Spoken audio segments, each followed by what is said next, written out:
Assalamualaikum warahmatullahi wabarakatuh. Kami dari kumpulan 1 akan membentangkan tentang kertas kerja kami yang bertajuk Penghasilan Vaksin sebagai langkah penyelesaian untuk menangani wabak COVID-19. Pertama sekali saya akan terangkan apakah itu vaksin. Vaksin adalah satu suntikan yang mengandungi organisma tertentu ataupun antigen yang lemah atau tidak aktif yang mencetuskan tidak balas imun di dalam badan kita. Vaksin yang baru mengandungi pelan tindakan untuk menghasilkan antigen tersebut walaupun ianya bukan antigen itu. Vaksin akan mendorong sistem imun kita untuk bertindak balas dengan sebanyak mungkin.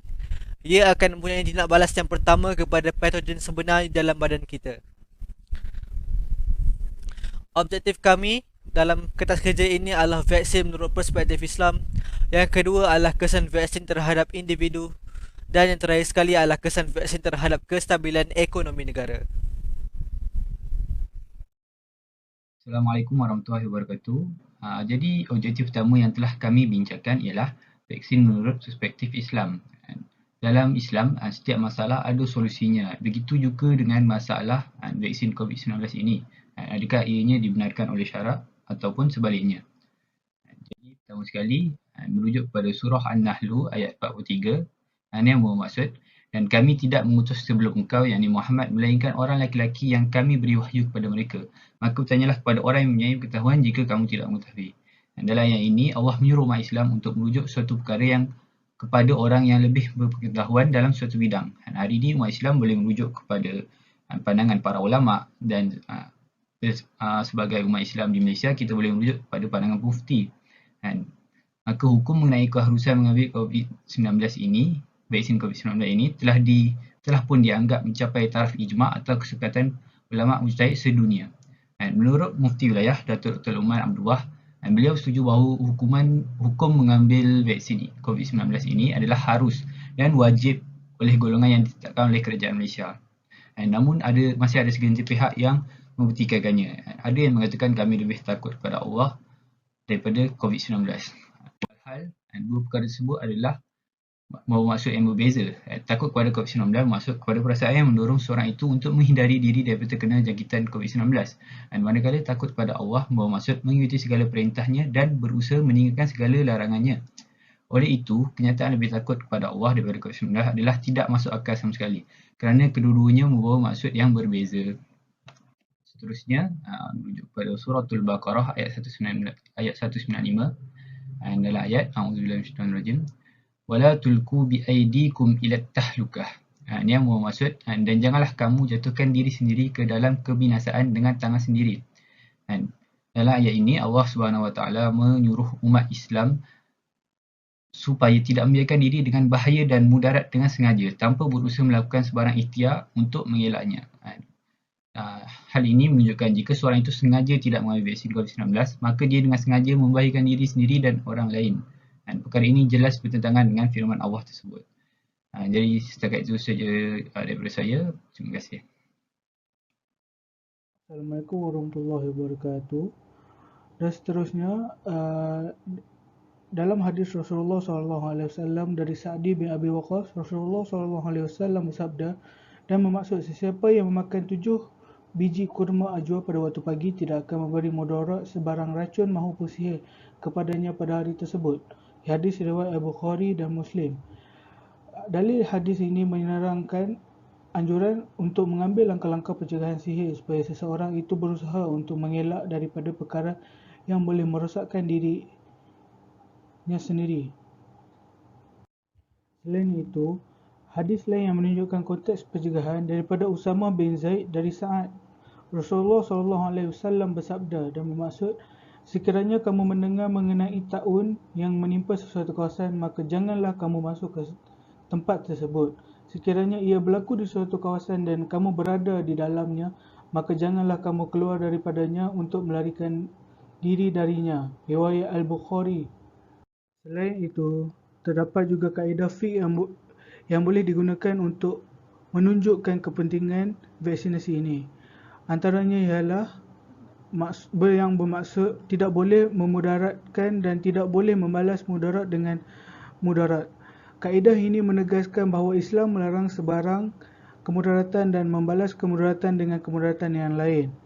Hadis ini menyuruh manusia untuk menghindari segala yang boleh memudaratkan diri sendiri dan orang lain. Contohnya, COVID-19 yang boleh dicegah dengan vaksin. Kedua yang bermaksud menolak kerosakan itu lebih utama berbanding mendatangkan maslahah. Kaedah ini menekankan bahawa meninggalkan segala bentuk mafsadah adalah lebih penting daripada membuat perkara yang boleh mendatangkan maslahah. Mafsadah ini juga termasuk wabak penyakit yang boleh dicegah dengan vaksin. Oleh itu, vaksinasi ini boleh mengelakkan daripada penyakit yang boleh melemahkan manusia. Sebahagian tokoh besar ulama juga kebanyakannya telah mengambil vaksin COVID-19. Oleh itu, hal ini jelas menunjukkan bahawa pengambilan vaksin sama sekali tidak menjadi masalah dalam perspektif Islam kerana tokoh Islam sendiri juga telah mengambil vaksin. Assalamualaikum warahmatullahi wabarakatuh. Jadi hari ini saya akan memberikan penjelasan tentang objektif yang kedua, iaitu keberkesanan vaksin kepada kesihatan individu. Yang pertama adalah kesan terhadap golongan komorbid dan berisiko tinggi, dan mana golongan ini merujuk kepada mereka yang mempunyai 2 atau lebih penyakit yang berlaku secara serentak, seperti penyakit darah tinggi, kencing manis dan penyakit jantung. Mereka mempunyai kesan yang lebih teruk sekiranya dijangkiti. Kajian mendapati vaksin keluaran Pfizer dan Moderna contohnya mempunyai keberkesanan sekitar 90%. Ini menunjukkan bahawa vaksin ini adalah selamat serta berkesan dalam mengekang penularan terhadap golongan-golongan ini. Dan seterusnya, subobjektif yang kedua adalah kesan terhadap golongan kanak-kanak.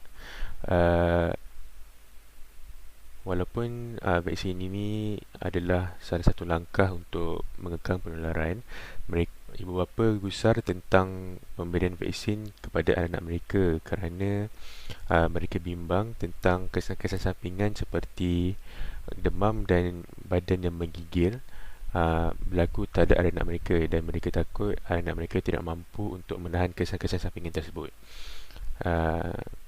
Seterusnya, hasil penyelidikan mendapati vaksin keluaran Pfizer adalah yang paling selamat bagi mereka, dan pemberian vaksin ini terbahagi kepada 3 kategori, iaitu 5 ke 11 tahun mereka diberikan 2 dos berjarak 3 minggu dan mempunyai keberkesanan sebanyak 91%, dan yang kedua adalah 12 hingga 15 tahun diberikan 2 suntikan dos yang berjarak 3 hingga 6 minggu bergantung kepada jenis vaksin dan menunjukkan keberkesanan sebanyak 100%, dan yang terakhir adalah mereka yang berumur 16 tahun diberikan suntikan dos sama seperti 12 ke 15 tahun, iaitu 2 suntikan dos yang berjarak 3 hingga 6 minggu dan mempunyai keberkesanan sebanyak 91%, dan peratusan yang sama juga ditunjukkan melalui penentangan terhadap varian-varian yang membimbangkan seperti varian Delta. Jadi sekian saja daripada saya. Assalamualaikum warahmatullahi wabarakatuh. Yang seterusnya adalah kesan vaksin terhadap golongan dewasa. Ianya merupakan langkah awal untuk membendung penularan COVID-19 kerana pemikiran vaksin pada awalnya adalah untuk golongan dewasa bagi mencapai imuniti kelompok dengan lebih awal supaya ekonomi dapat dinaikkan semula dengan lebih cepat. Ianya didapati bahawa kadar keberkesanan vaksin adalah sekitar 85% dan 93% bagi pengurangan pesakit di hospital akibat jangkitan COVID-19 dengan 2 dos lengkap. Selain itu, menurut Datuk Dr. Musa Muhammad Nordin, mereka yang tidak divaksinasi lebih cenderung untuk meninggal dunia akibat COVID-19 berbanding mereka yang memilih untuk divaksinasi. Mereka yang mempunyai alahan terhadap vaksin mRNA seperti Pfizer dan Moderna berkemungkinan mempunyai kesan sampingan seperti gagal bernafas, mengalami saluran pernafasan yang tersumbat dan juga tekanan darah rendah. Walau bagaimanapun, kesan sampingan tersebut adalah sangat ringan dan keberkesanannya melebihi risiko. Seterusnya, kesan vaksin terhadap kestabilan ekonomi negara. Vaksin telah memberikan banyak manfaat bukan sahaja kepada masyarakat, malah juga kepada ekonomi negara. Yang pertama adalah terhadap sektor perusahaan mikro, kecil dan sederhana PMKS. Seperti yang sedia maklum, sektor PMKS telah mengalami banyak kerugian ketika COVID-19 melanda negara. Dianggarkan sebanyak 40.7 bilion ringgit kerugian yang dialami oleh sektor ini. Sehubungan dengan itu, tindakan kerajaan melaksanakan vaksin terhadap sektor ini amat memberikan banyak manfaat. Antaranya adalah permintaan dari pengguna sendiri kembali meningkat. Pengguna-pengguna dalam negara apabila mereka mengetahui bahawa sektor ini telah ramai divaksin, maka mereka yakin bahawa mereka mendapat persekitaran yang selamat dan bersih. Seterusnya adalah merancangkan kembali kitaran perniagaan. Apabila ramai pekerja di sektor ini yang sudah divaksin, maka banyak perusahaan-perusahaan yang dapat membuka semula perniagaan mereka dan berjalan seperti biasa. Tambahan pula, peningkatan nilai ekspor ke luar negara. Apabila kerajaan melaksanakan secara umum vaksin ini, maka pihak-pihak industri daripada luar negara tertarik untuk membeli barang daripada negara kita. Hal ini kerana negara kita dijamin bersih dan selamat daripada COVID-19. Akhir sekali adalah mengembalikan sasaran KDNKK negara yang telah lama tertangguh sejak COVID-19 melanda. Seterusnya adalah kesan vaksin terhadap sektor perindustrian. Antara kesan vaksin terhadap sektor perindustrian, antaranya adalah proses perindustrian kembali seperti sedia kala yang selama ini banyak tertangguh akibat COVID-19. Selain itu, meningkatkan moral pekerja. Kita sedia maklum bahawa sektor perindustrian mempunyai ramai pekerja di Malaysia. Sehubungan dengan itu, pemberian vaksin ini memberikan keyakinan untuk mereka untuk bekerja dengan lebih selamat dan yakin. Seterusnya, meningkatkan kembali permintaan domestik seperti sektor perindustrian automobil. Akhir sekali adalah pembukaan semula pemain industri negara yang selama ini ada yang terpaksa ditangguhkan dan ada yang memberhentikan projek-projek mega mereka di sini. Assalamualaikum. Saya akan membentangkan kesan vaksin terhadap kestabilan ekonomi negara, iaitu kesan industri pelancongan. Kesan pertama vaksin adalah peneroran khidmat perniagaan kesihatan pesakit dari luar negara. Malaysia terkenal sebagai destinasi pelancongan kesihatan sehingga menarik perhatian pesakit dari negara lain untuk datang ke sini bagi mendapatkan rawatan kesihatan dan menikmati kemudahan pelancongan kesihatan. Antara rawatan pelancongan yang terdapat di sini ialah kesembuhan in vitro, IVF, onkologi, pergigian, kardiologi dan pemindahan plastik. Kesan kedua vaksin adalah kreativiti industri pelancongan.